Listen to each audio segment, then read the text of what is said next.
Curiosity's not a sin, Harry, but you should exercise caution. It's a time strap. You're fraternizing with the enemy. There's the Cruciatus curse. And we'll celebrate a boy who was kind and honest and brave and true, right to the very end. Hey everyone, welcome to Hogwarts, a podcast. Hey everyone, welcome to another episode of Hogwarts, a podcast. We're doing chapter 33, Death Eaters. And we have Anna back with us. Hello. I thought this was a pretty loaded chapter. I actually liked this chapter a lot. Stunning. And I think you were actually on the last time when I had this thought of like, I shouldn't like this chapter as much as I do. And it was Tom Riddle giving his monologue at the end of Chamber of Secrets. And what do we get here? We get a whole bunch of Voldy. Yeah. We start this chapter with a Voldy description continued. Hands like large pale spiders, eyes like a cat with slits in it. So very vivid picture that she paints of Voldy here. We get a little Dark Mark talk, and then he gets into his monologues. Monologue number 1, he talks about Lily and that magic. Monologue number 2 involves Death Eaters. And we get this arrival of all of these Death Eaters, which we'll get into in a little bit more detail, because he himself goes through them. Yeah. Which is interesting. We get a lot of Wormtail, which we have some comments about. And we have some, funny things to discuss. So that's all good. There's a lot happening here. But what do you think about the continued description of Voldy? Because I know you had some creepy, nightmarish thoughts from the last chapter. Yeah, no, his hands description was very creepy to me. Like, he just sounds so like they could just like wrap around your neck very easily. Like this long and narrow fingers. Yeah, it's how he's like caressing his wand and. Mm-hmm. Do you think this is the same body he had when he, went to the Potter house? Right. So I had that question too. And I don't know if we want to get into this now or when we meet all the Death Eaters, but I mean, just talk about it now. I had that same thought because if you're a Death Eater, and this was not his look. Oh yeah, that's true. I didn't even think about that. You come back, you were already scared. And now you come back and you're like, oh my goodness, what am I staring at right now? And there's some spoilery things that we can get into with this. True. Which there's a lot of spoilery stuff that we have. Mm-hmm. Our spoiler discussion is going to be hyped. There's so much to talk about.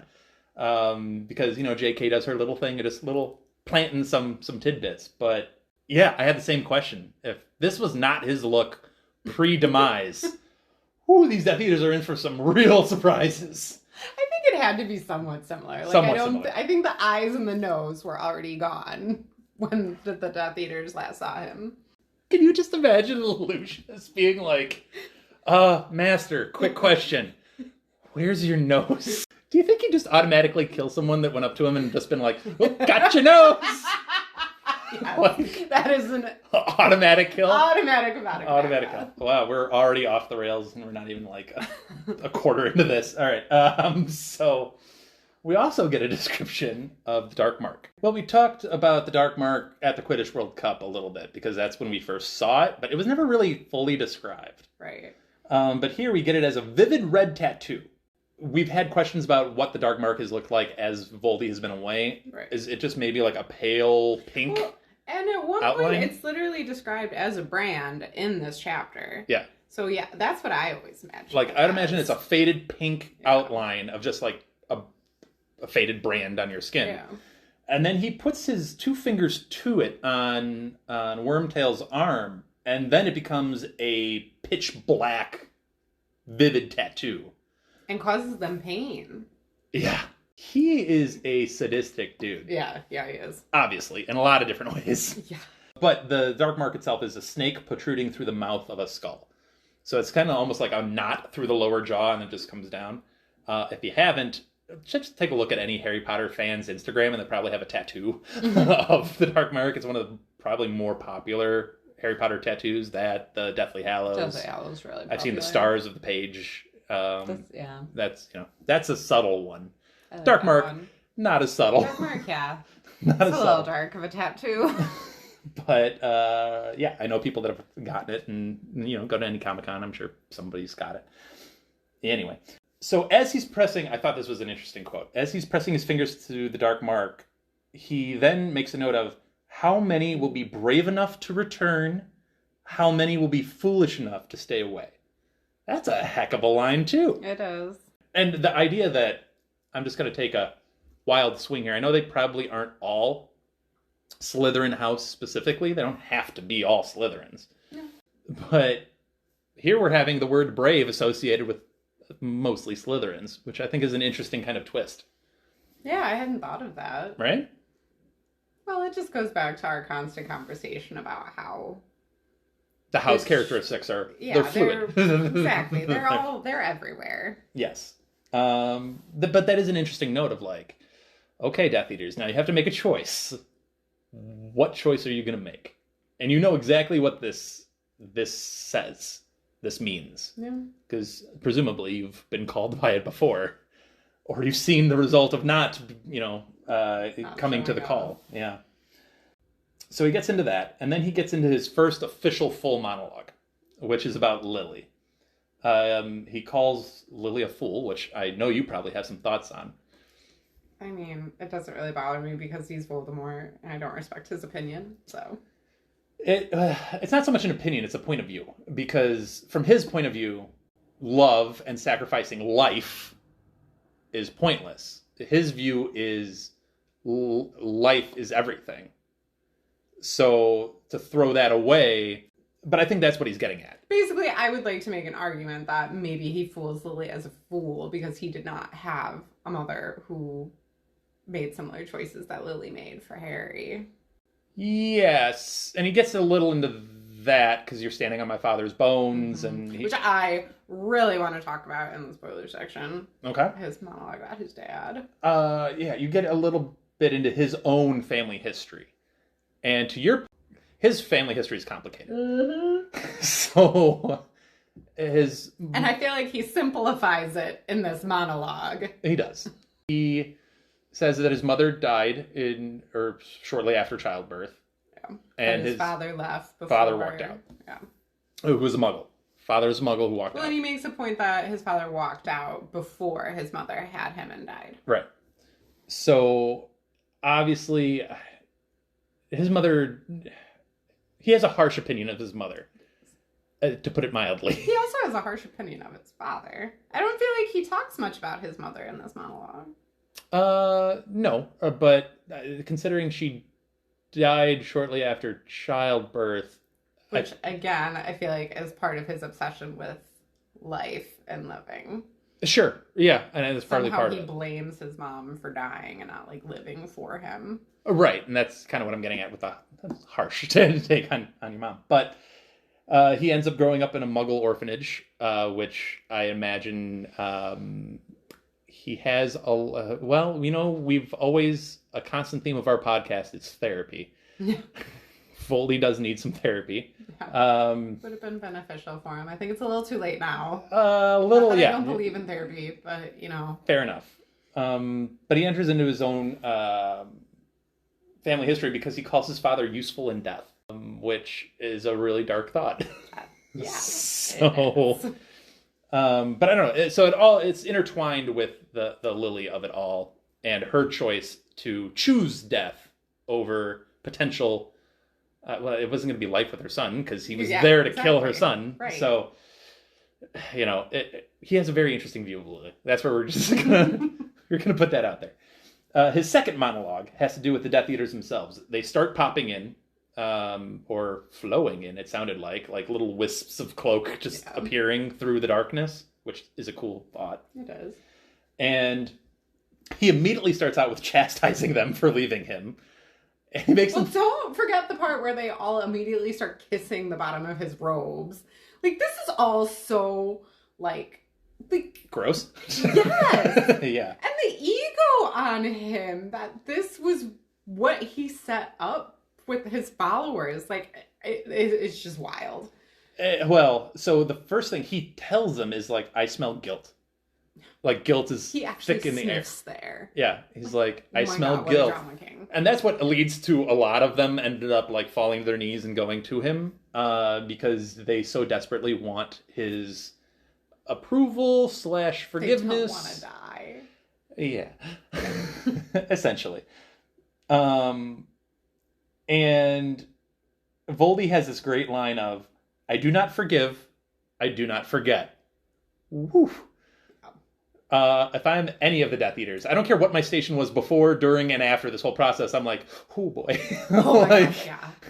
Oh, I would be trying to be so, like, I'm just standing there in my robe, not saying a word. And Harry notes, like, at a couple of things Voldy says, like, he notes shivers going through the circle, because they immediately get into this circle, and they purposely leave gaps in the circle, which makes me feel like a line in grade school where by alphabet, and you like automatically know where you're at in the line just based on Anyway, he does note that Wormtail is one of his more loyal compatriots because at least he came back and tried, and he does give Wormtail quite the gift. He replaces the cut off hand, which I think Wormtail should be dead by now from blood loss. But well, that's the thing. Beside the point. Again, what a drama king that he waits this long to have an audience for when he replaces the hand. Like, the only reason he waited this long was so the other Death Eaters could see him do it. Yes. He, I think he says something about specifically rewarding those who stay loyal to him. So he literally chastises them, rips them all down, and was like, I'm going to punish you. I don't forgive, I don't forget.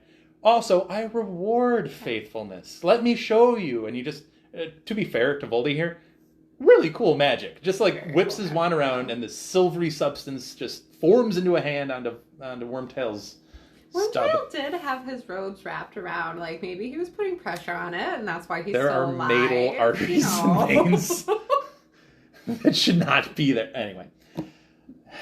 Whatever. But Voldy replaces it with a silver hand, which is really cool magic. Not only the looks of it, but the fact that it's an immediately functional hand that gives him some abnormal strength. Yeah, really flippin' cool. And I would imagine that would send another shiver around the Death Eaters. Like, oh man, that was some high level magic. Because I can't imagine. Because not only did he just create the silver hand, he also, like you just said, all the arteries and blah, blah, blah. He just went in and essentially healed all that, attached all that. Can you imagine what that magic would... Like, I can't imagine Madame Pomfrey's just being able to do that. And she has, I'm assuming, having been there as long as she has at Hogwarts, there has been a dismemberment somewhere along the line. And I can't imagine she's probably given people this horrible potion. Well, maybe it's some dark magic, which... Yeah. But it's a cool piece of magic nonetheless. So he then goes into his whole strategy of like, we're gonna get the Dementors on our side. We're gonna break open Azkaban. We're gonna get the banished giants back. He's laying out his whole agenda immediately. Which I never remembered him doing that like right out the gate. Yeah, like, I didn't remember the part about the Dementors at all. And already planning the jailbreak and everything, yeah. Yes. We'll get to why he gets to the jailbreak here in a second. But he does get into the story of the night he was defeated and how he miscalculated. This is the brilliant, and this is the Tom Riddle of him coming through. Because he's done so much here early on. He's ripped his Death Eaters, making them feel so minuscule. He's then shown them how he can benefit them in getting injured for the cause. Well, I can fix that. Don't worry about that. And then here... he's showing the humble side of Voldy. I miscalculate. I'm full of faults too. I can make mistakes, people.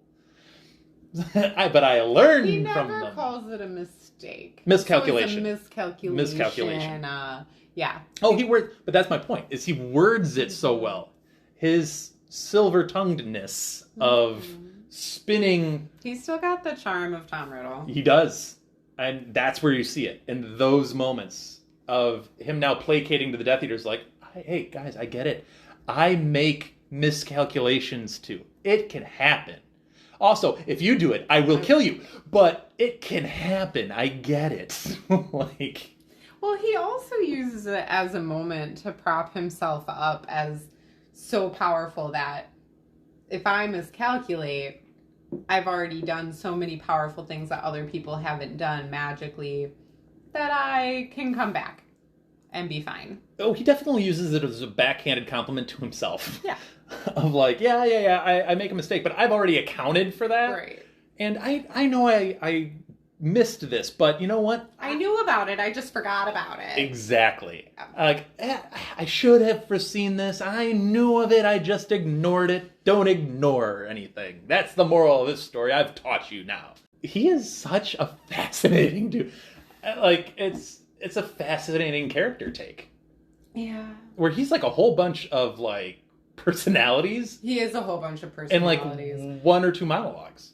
It is interesting that he does note in his story of his demise and what he was doing and continues to shame the Death Eaters. Like, I expected you guys to come for me and no one came. He goes, I don't even know what I became. Yeah. That is interesting. That's his first moment of, like, true honesty. Like, I don't even have a clue. Like, I don't know what this is. And he couldn't even come up with a back-ended compliment for it. He's like, nope, don't know what that is. Moving on. 'Cause I think it's like you just said. It's his first moment of, like, true honesty where he's like... It's interesting that he describes his own, quote-unquote, death of, like, that curse rebounding on him. And he's Pain. like, it was painful. Yeah. And I never thought or dreamed I'd feel this, or B, experience this. So... I feel like he's almost, like, doing some, like, internal reflection that he's self-therapy, just... in a way. Yeah, like, thinking about it all, and he's just speaking his actual thoughts out to the Death Eaters, because obviously he needs an audience for himself. Of course. But... He's having his glory moment with the crowd of, like... Because I think Lucius asked him at some point, he's like, Master, we're wondering... how is this even possible? Like, yeah. Like, we're glad, but how? And that's when he goes into all of this, like, storytelling. He mentions Quirrell in book 1, and he mentions... Not by name, though. I was kind of like, does he even remember Quirrell's name? Probably not. Yeah. He probably didn't care. This guy came through, he was a moron, but, you know, whatever. I possessed him. He got me back to the country. Details, you know, whatever. He failed. I went back. It's fine. Very nonchalant about Quirrell. But he gets into some detail on Wormtail, and I have all of these questions. So we're going to put Wormtail and specifically Bertha to the side for just a second, and we will get back to those two characters. Bertha! But let me get to the Death Eaters present and non-present, because it's kind of interesting. The Death Eaters who are present, we have Avery, who immediately pleads for forgiveness and immediately was tortured by Voldy. He was. So that's Avery. We have Wormtail, obviously. Lucius, who he questions if he will take the lead again in Muggle torture. And we find out that he was specifically the lead of all of the exploits at the Quidditch World Cup with torturing the Muggle, what do you call him, ticket taker? I don't know what you'd call him. Campground manager, yeah. So that was Lucius's role in that. Surprise, surprise. We have McNair, who is now putting to death creatures that the Ministry decides are too dangerous, and Voldy says he will provide better victims, to which McNair says thank you. I know, right? That's, I think, probably, other than the Crucio, that's the creepiest interaction to me. That's disturbing on a couple of different levels. Like, yeah. Yeah. Thank you, Master. You have Crab and Goyle, who Voldy acknowledges, good for him. I feel like that's only for us knowing that Crab and Goyle are with Draco. Definitely. I still like the line of, you'll do better this time, right? Like, clearly they're just as stupid as their son. But okay, here's the thing on Voldy having multiple personalities, which he clearly does. He's so nonchalant about that. Yeah. Like, if he really cared about Crab and Goyle being completely buffoon or buffoonish, you'd think he'd crack down on her, but he seems almost delighted by the fact that they're so incompetent. Because he probably gets to torture them. Probably. That's true. You have Not, N-O-T-T, the person Not, who's also there. And you have others that are there that just aren't named here specifically. Correct. So there are others present. Now, the ones that aren't present are also interesting in a way. He notes that there's a gap of 2, or Harry notes that there's a gap of 2. And Voldy stops and says, "Oh, this is where the Lestranges should be. Azkaban will be broken open, and they will be rewarded." Now you have a large cap of 6 spots. And he notes 3 are dead from his service, in almost a mournful way, which I think is interesting. 1, he fears, has left him forever. Clearly he'll be killed. And 1 was too cowardly to return.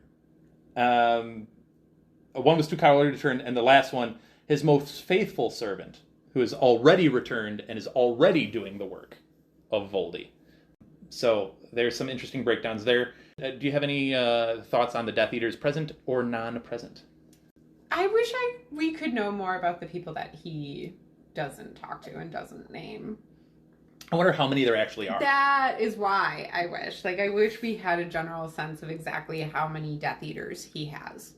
I mean, we got a sense of a little bit before from the trials of who was sent to Azkaban and who wasn't, but that was a small sample size relatively. And in future books, we get new names that are not mentioned here. Correct. But I guess I really just wish we knew how many. I guess it's we have a lot of numbers conversations on the podcast. How many people are in Hogwarts, how many schools there are. Now I wish I really knew how many Death Eaters he has. I don't know why. I have no idea why I thought this, but I can remember when I was first reading this, I reread this specific passage where he's going through the Death Eater roll call several times. Because I wanted to know these questions. Right. And for whatever reason, I had the number 12 stuck in my head. Okay, but see, I think this is our Catholic education shining through. The 12 apostles. Yes. that is what I always kind of wish, because I think he has more than 12. Because, I mean, we have 7 here that were named, and then 6 would make 13 plus the Lestranges. Plus the Lestranges, but then we also know... So that's 15. know the number of when, the Lestranges are broken out. We know the number of people. Right. So that's already more... And like you said, we know of others that are very certainly Death Eaters that just aren't named here. So I always kind of wish, because Death Eaters to me, and with the whole tattoo, we know he has people who fight for him that aren't necessarily Death Eaters. Right. So I think I always wished that he didn't have so many Death Eaters, have them be his army or whatever. But I feel like Death Eaters and the brand should have been given to the select, his, the reverse of Jesus's apostles. They were his 12 super evil doers. We can get a little bit more into the whole Death Eater of it in the spoiler, but before we get too far along here, we need to discuss the Wormtail and Bertha. Ah, yes. So first of all, I have questions. Because Wormtail, we learn, yes, he turns into a rat as his animagus. Yes. Voldy specifically mentions that he has a thing with rats. Wormtail has a curious affinity with rats. Do you not, Wormtail? His filthy little friends told him there was a place deep in the Albanius forest where they avoided. Doesn't that come off as playful? Voldy has a playful tone all of a sudden, and I'm like, what is going on? This dude is all over the map. Because he's a psychopath. He's menacing, yet joyful, yet... this is a whole thing. He's a whole vibe. But this opens up... We've talked about animaguses before. Yes, we had a whole big discussion on them in book 3, because that kind of mattered. But now we get clarification in book canon that Wormtail, as an animagus, can communicate effectively with at least the same species. Yeah. But I feel like this has to mean, okay, so he can communicate with the same species. I feel like this has to 100% finally confirm for us that Sirius was communicating with Crookshanks. I want to make this clear. I personally have not read these books in a long time. Much less have I read these books in this much, I think Julie mentioned it as AP English style, dissection. That's a good comparison. It is. So there are some details that I knowingly have just completely glossed over, and this is one of them. Because this is a one-sentence random thing that does have some implications here. So great. It's wait, what did he just say?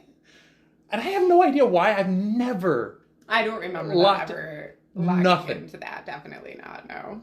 So it blew my mind when I was reading this chapter. I'm like, wait a second. He's telling us that he's talking with rats to discern information. No. What do you think the rat language is called? There's... If anybody watches Doom Patrol, there's like a whole rat that has this whole scene. I know you haven't watched Doom Patrol, but there's like a rat that has a whole thing, a whole storyline, and it's a rat who just has lines, and it shows up as little like... Closed captioning? Yeah, it shows up as closed captioning wording at the bottom so you can understand what the rat is squeakily saying. I love it. Oh my gosh, if you're fans of Doom Patrol, hit us up. But I have so many questions. To your question, like, okay, is Sirius as a dog talking to only dogs? Is he able to talk to Buckbeak? Is he able... I feel like Sirius is smart enough. He started learning other animal languages. I think Peter just speaks to rats. So does this mean... I'm going down a rabbit hole. What if, when they transformed to help with Lupin, Yes. they weren't talking to each other as James and Sirius. They were talking to each other as... Frogs and Pepper. Yeah, as Yes. dog and stag. And Peter couldn't talk to any of them because he didn't know their language. Like, what is going on right He now? just knew he had to go press the knot, and then he just rode around the rest Guys, of the I night. don't know if you are getting this, but my Harry Potter mind was blown by that. It does make sense, but for whatever reason, I'm just like, this way over my head for years and years and years. Well, it is super extra fun to imagine Peter talking to the rats. Hey guys, Just like this little rat any trail. weird stuff you're seeing in the forest? Like, how do you even... Oh no, your friends disappeared in this part of the forest? Okay, can you show me that part of the forest? So wait, is McGonagall speaking to... Does she have conversations with Mrs. Norris? That's why Mrs. Norris always looks like she knows more. Like, you know how Harry's always so extra scared of Mrs. Norris? Because Minnie gives her the scoop. And see, we're just breaking everything open. We are. Oh my gosh. This is why Warner Brothers needs to hire us. Do you think this was like in research? Did they know this was going to happen ahead of time? Or did like a rat come up to Peter Pettigrew at some point? I was like, hey, what you doing here? And he's like, wah! That's actually what happened when he arrived in Albania. Okay, all right. He just discovered that at that particular moment. Then he started living his best life. Hanging out with the rats. Oh, I have so many more questions, but you know what? We're going to stop it there. You have Bertha thoughts, because this is a Bertha chapter. Bertha's mentioned. Yes.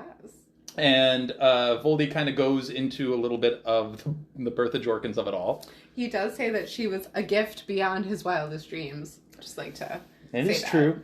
Because Bertha is important. Voldy did say, going back to Wormtail for just a second, that Wormtail, quote, displayed a presence of mind I would never have expected from him. And then he, like, very vaguely just says that somehow Peter got her to follow him outside. Wait, are you saying that Wormtail put on the charms? Hey, all right, so you're going down the Wormtail was charming. Wait, I mean, okay. he was friends with James and Sirius. I was He had just to about pick to up say. something, right? You're like, so he's sitting in a bar or a pub, and he's just like, you know, James used to say this when he was talking to Lily. Exactly. Sirius used to say this all the time around girls at Hogwarts. I'm gonna try this line real quick, and clearly it works. Oh, 10 years I've been living as a rat, damn. in all seriousness, I think it does go into a little darker tone, though. I think he says like Wormtail like overpowered her at some point. Yeah, no, it turns very scary. And Right. Peter Pettigrew is not a good person. No, I think as much as we have talked Peter Pettigrew in the past, Yeah. and I guess you could say we've defended him on some levels. I think we defended young Peter Pettigrew. Correct. I don't think either of us, to be very, very clear, think he's a good human being. He's done enough bad to put him on the bad side of a ledger here. Yes. So he gets Bertha somehow, some way to Voldy, and Voldy says Bertha's a mine of information. Mm-hmm. He says he broke a memory charm on Bertha, and the magic that he had to use to break said memory charm broke her, essentially. Yeah. And after that, she was essentially completely useless. But yeah, Bertha's a big part of it. I will say this, in that kind of explanation of his time in Albania, he, humble brags that, oh, by the way, I invented 2 spells. I got help from Nagini. Nagini was helpful. You guys weren't, but this snake was helpful. The venom that I got from her proved much more useful than any of you guys. And I had Wormtail concoct a potion of unicorn blood. So again, it's not Wormtail's help bringing him back. He just told Wormtail everything he needed to do to bring him back. And essentially, like, do this for me. Yeah. And do it in this specific way. And I think he calls Wormtail a poor wizard. I was like, ooh, that's a little harsh. But it's like, you have Crab and Goyle as Death Eaters. Like, I would like to think that Wormtail is a step above Crab and That's what I'm saying. Crab and Goyle are just muscle. Come on. Anyway, we're running long on the non-spoiler section because we've had some fun random tangents. But we get to the line that we almost used as the break sound. I can touch him now line, which the Ralph Fiennes voice will ring through my head forever. Oh, God, yeah. It's so bad. But it's a line he says in the thing. So, That it is. Word for word. Yep. So hopefully you're enjoying the Kill the Spare quick line, but we voted not to do the I Can Touch Him Now. My vote was actually for that one, but I was overvoted. And then we got down a whole rabbit hole of quotes from the movies that sound really questionable when you put them together. As our intro is obviously a string of quotes from the movies put together, and we're like, well, here's a string of quotes we can't put together because that's really questionable. But anyway. I will have to say this, and this is where we'll end, and I want to get your thoughts on it too. I kind of respect Voldy for freeing Harry and being like, I want him to fight for it. I want him to have his chance, and I get why he's doing it. The whole build up to this was, you guys think this kid is better than me. Let me show you. And I'm not going to have him tied up. We're going to have him have a chance. Someone get him his wand, whatever. I want this one-on-one. I get why he's doing it for like the show of it, but he very easily could have just done. Which obviously would have been a much smarter route for him. Like, you say you respect him, I think he's kind of an idiot. I get the show of it though, because he's trying to. It's a look inside the insecurity of Tom Riddle. He is an insecure person. He is, and he wants to ensure that his Death Eaters know exactly how powerful he is. And I think it's also for himself, too. I think he wants to finally, defeat Harry for himself. Sure. Which I also have a lot of spoilery thoughts on this whole interaction. The fact that he releases Harry and lets Harry fight for himself. Well, it sounds to me like we should get to the spoilers. Because we have a whole bunch to talk about in the spoilers. This might be one of our more loaded spoiler sections. I think it's going to be, yeah. This is going to be a big one. So come back for our spoiler call. Kill the stag! All right, so we are back with the very loaded but very interesting spoiler section of Chapter 33, Death Eaters. So we're going to double back on some conversation that we had at the very end of the non-spoilers with Harry being tied up to the gravestone. Hit me. So you brought up that you respect Voldemort for wanting Harry untied from the tombstone and face off with him. You always laugh about Harry being a special boy. A lot of people ask, is Harry really that special of a boy when he had all these people standing between them? I think Voldy specifically says at some point, these more talented, better witches and wizards stand between you and me. And I would like to throw this up as an example. There is nobody standing between Harry and Voldemort right now. Harry is untied, and yes, he runs around and he hides for a few things. But at the end of the day, when their wands connect, there is something in Harry that is stronger than the messed up part of Voldemort. That his will is stronger. He is stronger than, and it's him that overpowers Voldemort wand. Yeah, you could still say in some roundabout way that 4 people end up standing between Voldy and Harry. In his escape from the graveyard, yes. But in this fight, getting to it without Harry, those people don't come wisping out of the wands. Yeah. No, that's true. I think, and we learn a little later on that there's some wand trickiness at play. And it's not saying the Elder Wand, because the Elder Wand's not at play here. But I think they spend half a book talking about the twin cores. They do, but that's what I'm saying. Like, the whole point of the twin cores, they were facing off, and there's that little ball of light. that, they're trying to move back and Harry forth. uses his spell that Snape taught him.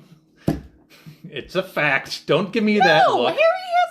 Snape hasn't taught him anything in this Expelliarmus. graveyard moment. Expelliarmus. That's Oh a my spell that he God. uses. This is Expelliarmus. Which is his signature that everybody's like, why in the world are you using that spell here? Because he doesn't want to kill people. That is a thing he himself takes a stand about.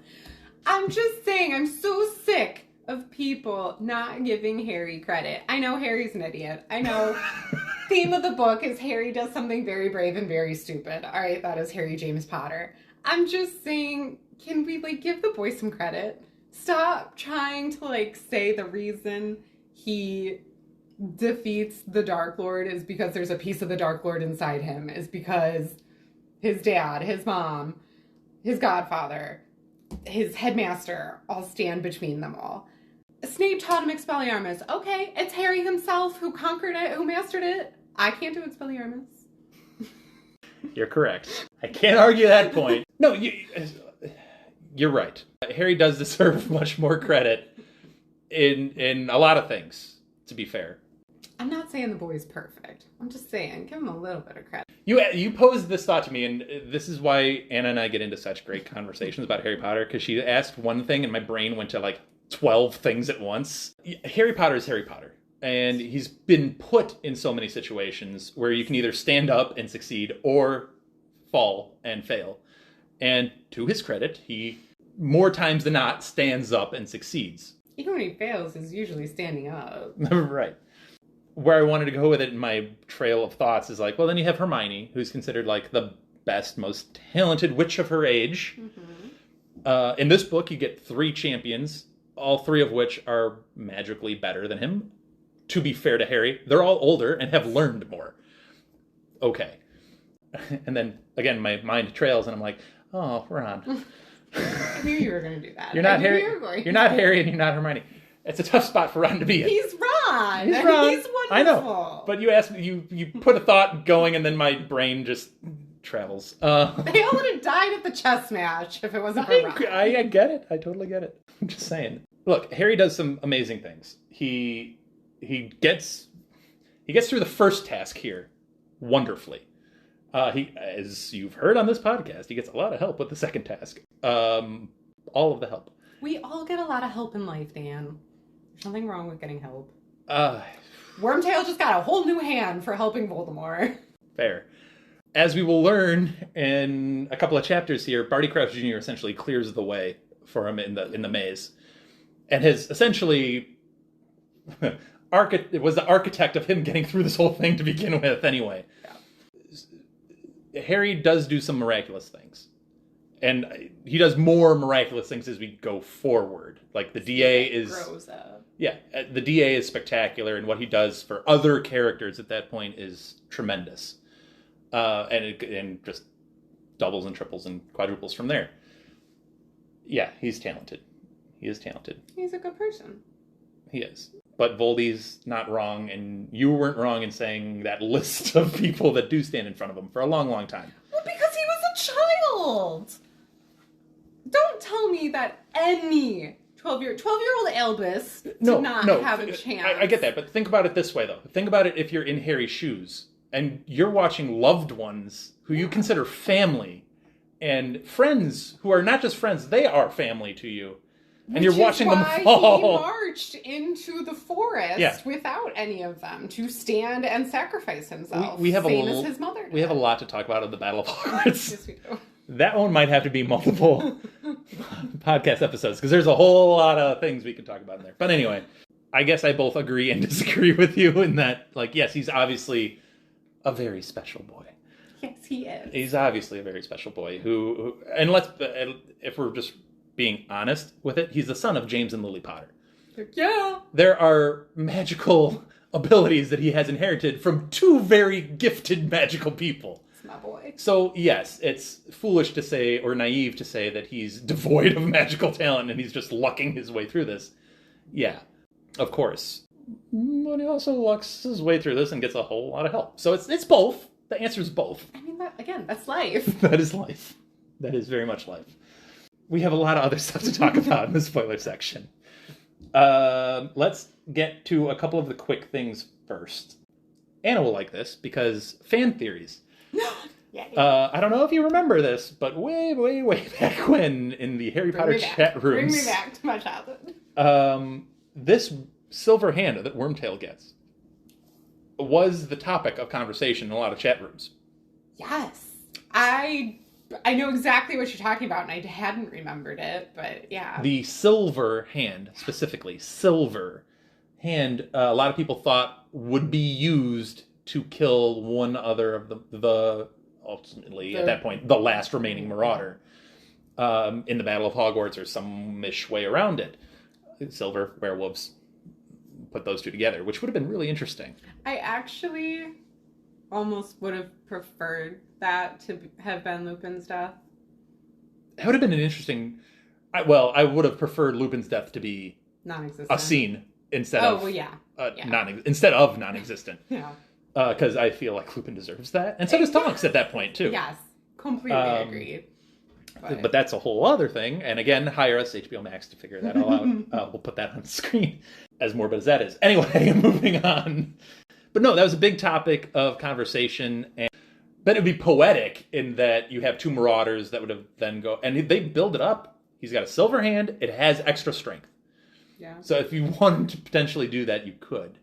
I mean, the silver hand, either way you spin it, has an interesting connotation, bring back for Peter back to his betrayal of his friends. But it definitely would have been very interesting had he been the one to kill the last remaining true Marauder. Like, it would have been even more interesting if he somehow had a hand in Sirius's death, and then he somehow had a hand in every single one of his best friends. That would be lives. something. Like, that would have been really sad. That'd be crazy. Yeah. Dang. Yeah, wow. Let's just rewrite the series. No, kidding. But I will gush really quick about the brilliance of Voldy, because not only does he do just a splendid bit of magic, having a working silver hand merge so effortlessly perfect with Wormtail's arm, he also builds in that little... That's failsafe. Yeah, he builds in that, like... That is a whole other level of clever that is otherworldly. Well, and it also just goes to further prove the man doesn't trust anybody. Like, he sees... Him and Emperor Palpatine in Star Wars. That is a pretty good comparison in both looks anybody. and personality. But he has the line, too, where he's like, hopefully this reward... I'm paraphrasing, but hopefully this reward will teach you to not wander in your loyalties again. Yeah. And I don't know, maybe it's those words exactly that put the little, like, failsafe into it. It probably was. But my goodness, what a clever... And, you know, we joked about... At that point, he's got to know about the life debt that Wormtail owes Maybe Harry. Maybe he told him about that. That would be a naive, dumb thing for Wormtail to do. It would be, or Voldy used his powers to kind of look into his mind a little bit. But, you know, we joked about Voldy, you know, I didn't foresee the lily old magic or whatever. Well, he clearly foresaw this years ahead of when it actually becomes relevant. And part of it is Wormtail's nature. Yeah. That he's like, I have a chance right now to nip this in the bud, so gonna put that in. Well, and it's also maybe just some part of Voldemort too. Like, hey, if I'm giving this thing to anybody, might as well put a failsafe in there. Like, why not? Mm-hmm. Covering his bases. Speaking of covering Voldy's bases, wow, what a transition this was. Wow, well done. So he mentions in one of his monologues while the Death Eaters are there, how dare you question whether I come back? You knew what I have put in place. You knew the experiments that I have done. And see, I have a problem with that line. You have a problem with the line? I do. I also have questions about the line. Because that implies that they are aware of the Horcruxes. Which completely contradicts all the other knowledge we have about Death Eaters who are actually protecting Horcruxes for him. Like, it's pretty well established that Lucius did not know what he had in the diary. Correct. I'd imagine it's... Bellatrix knows she has something important. Right. But she doesn't know what. Horcrux. And then... and Regulus specifically says he figured it out. He wasn't told. He deduced what was going on and what the secret to Voldy's power really was. Like, there's those lines where Regulus was like, no, I alone have solved this mystery. And I don't think he necessarily knew that there was more than the one. Right. So, she kept it vague by just saying, my experiments. We're reading into it. But what else? What other experiments could there have been? I don't know. So, I think it has to be, right? It's gotta be. But then she's just contradicting herself. Which, I mean, like, okay, the woman wrote 7 books across many years. She's also contradicting Voldy's nature of he knows everything, but they're not supposed to know everything. They're in the dark. I am in the light. Which, per se. I guess maybe knowing his nature, we could write it off as maybe he made up some stuff to tell them and make them keep them in line. Like, you know, like when he's experimenting and creating the potions and the spells and stuff that helped him, you know, maybe that's what he's referring to. The spells that you said he had invented, Wormtail used to bring him back to his body. I don't know. Now that is a plausible idea of he may have told them literally vague details about, I am conducting experiments that seemingly are successful for me to be immortal. Maybe every time his appearance changed, because obviously his appearance changed the farther and farther he went down his dark magic search for immortality. So maybe as his appearance changed, he was just like, well, these are my experiments taking effect. Yeah, I mean, maybe. It just jumped out at me as like, well, this is a real problem if they truly do know about the idea of Horcruxes. And I know... But then Snape would have known. Well, okay. Sorry, I'm thinking... No. That leads to my next point is, you know, Voldy's obviously very clever and obviously the smartest of them. Granted, some of these Death Eaters, Crab Goyle, are not smart. Some of them are. Yeah. Some of them are very intelligent. Lucius, not an idiot. Yeah. Snape, not an idiot. Like Crouch Jr. Crouch Jr. is not an idiot. Bellatrix a fanatic, but she's not an idiot. She's crazy, but she's not dumb. So, and I'm sure there are others. You could probably allude to others that, you know what's going on or aren't dumb and are picking up on things. Regulus can't be the only one, right? Especially if he's saying stuff like this years in advance. True. But Regulus is the only one who... You're telling me Lucius, Bellatrix, Snape, Barty Crouch Jr. never once were like, hey, there's this piece of dark magic. Like, Voldy's the only one to ever explore this. No one else could have ever picked up on this other than Regulus years later. Maybe Regulus is the only one who wanted to betray him. Regulus was the only one, though, as far as we know, I guess, who Voldemort sought help from. Right? Because Voldemort had Creature come with him to place the locket in the potion. That's true. So maybe that's... I mean, and that's essentially how Regulus found out, right? You know, that's a great segue into another question that I had. Okay. You say that he enlisted the help of Regulus's house elf to help hide this. Here, he literally says about, we've already said this quote about Wormtail, but he displayed a presence of mind I would never have expected from him. Voldy's Achilles heel is he overlooks small details. He underestimates things that he finds unimportant. Right. The old magic from Lily. Miscalculation. Wormtail's importance in the whole thing. Miscalculation. The intelligence of some of his followers. Creatures. Like Creature. That are more powerful than he assumes. And does tell secrets. to those that are in the know or have that power. Yeah. And it's like his grand Achilles heel of always, quote, miscalculating some things. And that's just another example of it. I did like the idea of his killing curse rebounding upon him. And then essentially that's how this ends in the end, is his killing curse rebounding upon him. I've never even thought about that. So he tried twice to kill Harry, and it's twice rebounded on him, killing him. That actually makes me like his death a lot more. It always seemed like such an easy way out, but now it's very circular. Right. Yeah. So there's that. There's a thought for you guys.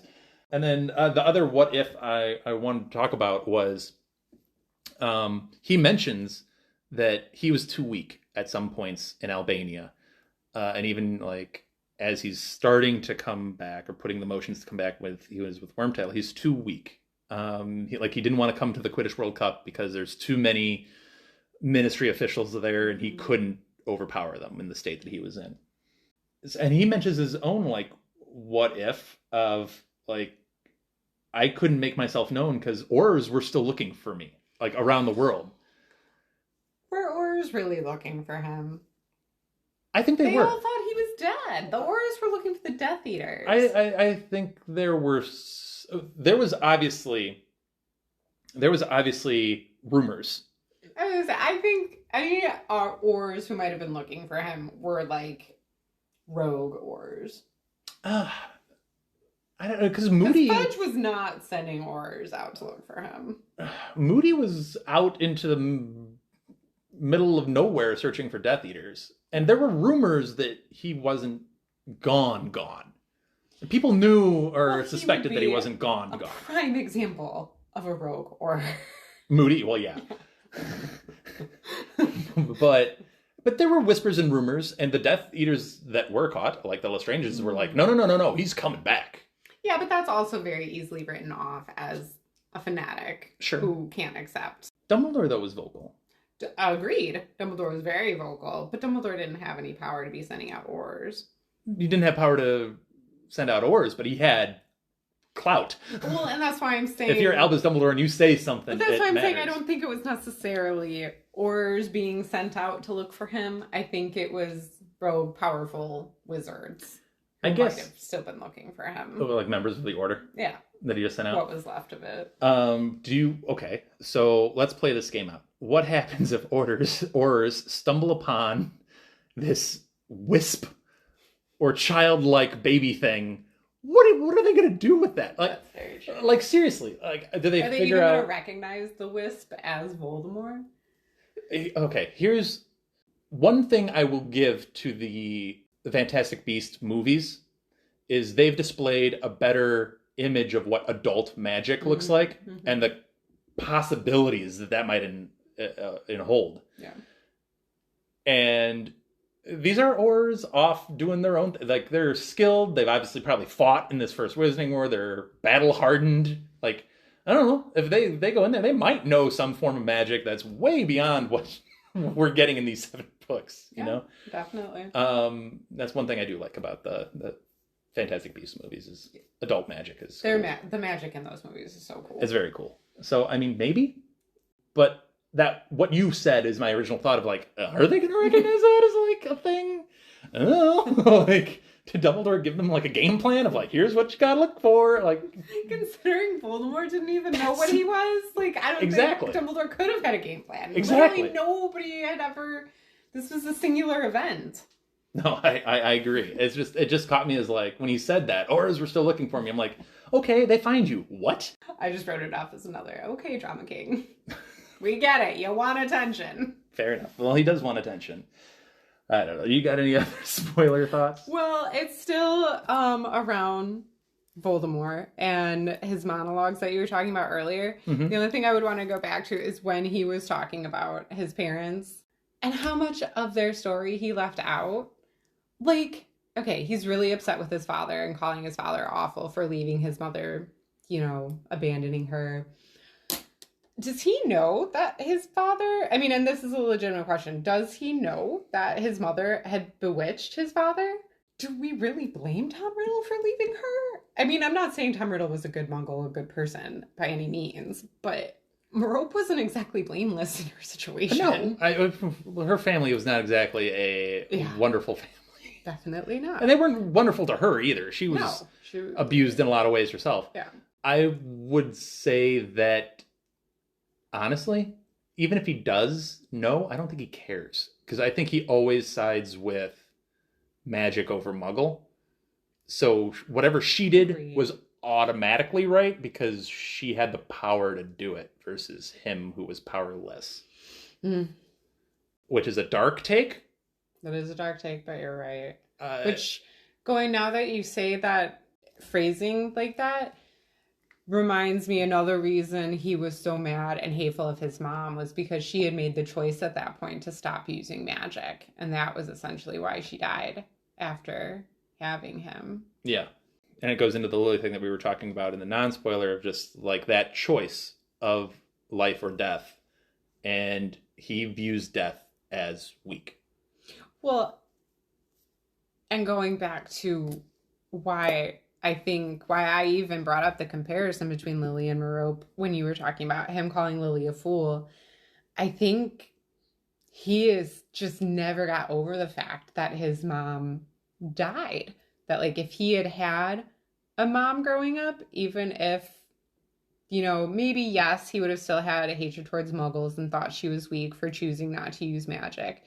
But just the fact that she died, and in his viewpoint willingly died and left him alone. That's where his obsession with immortality comes from.